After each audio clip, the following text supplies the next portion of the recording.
রেলগাড়ির কামরায় হঠাৎ দেখা, ভাবিনি সম্ভব হবে কোনোদিনও। আগে ওকে বারবার দেখেছি লাল রঙের শাড়িতে, ডালিম ফুলের মতো রাঙা।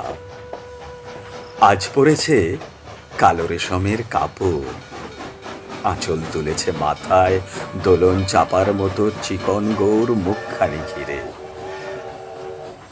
মনে হলো কালো রঙে একটা গভীর দূরত্ব ঘনিয়ে নিয়েছে নিজের চারদিকে,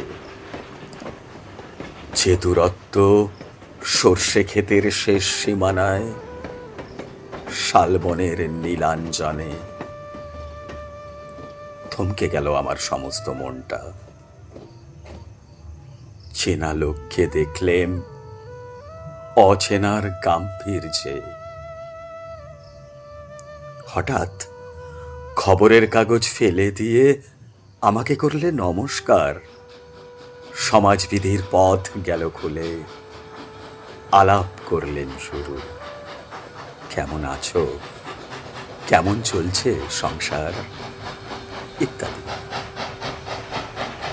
সে রইল জানলার বাইরের দিকে চেয়ে, যেন কাছের দিনের ছোঁয়াচ পার হওয়া চাহনিতে।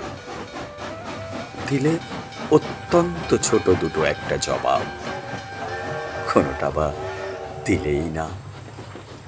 বুঝিয়ে দিলে হাতের অস্থিরতায়। কেন এসব কথা, এর চেয়ে অনেক ভালো চুপ করে থাকা।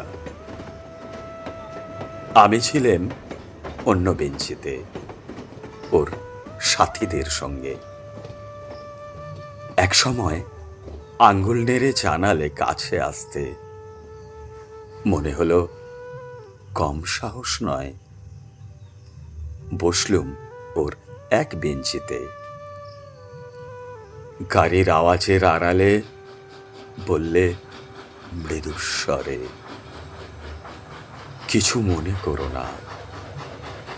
সময় কোথা সময় নষ্ট করবার? আমাকে নামতে হবে পরের স্টেশনে। দূরে যাবে তুমি, দেখা হবে না আর কোনোদিন। তাই যে প্রশ্নটার জবাব এতকাল থেমে আছে, শুনবো তোমার মুখে। সত্য করে বলবে তো? আমি বললেম, বলবো। বাইরের আকাশের দিকে তাকিয়েই শুধলো, আমাদের গেছে যে দিন, একেবারেই কি গেছে, কিছুই কি নেই বাকি। একটুকু রইলেম চুপ করে। তারপর বললেম, রাতের সব তারাই আছে দিনের আলোর গভীরে। খটকা লাগলো, কি জানি বানিয়ে বললেম নাকি।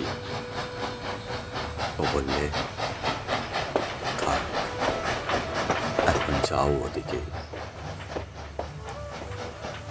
সবাই নেমে গেল পরের স্টেশনে। আমি চললেম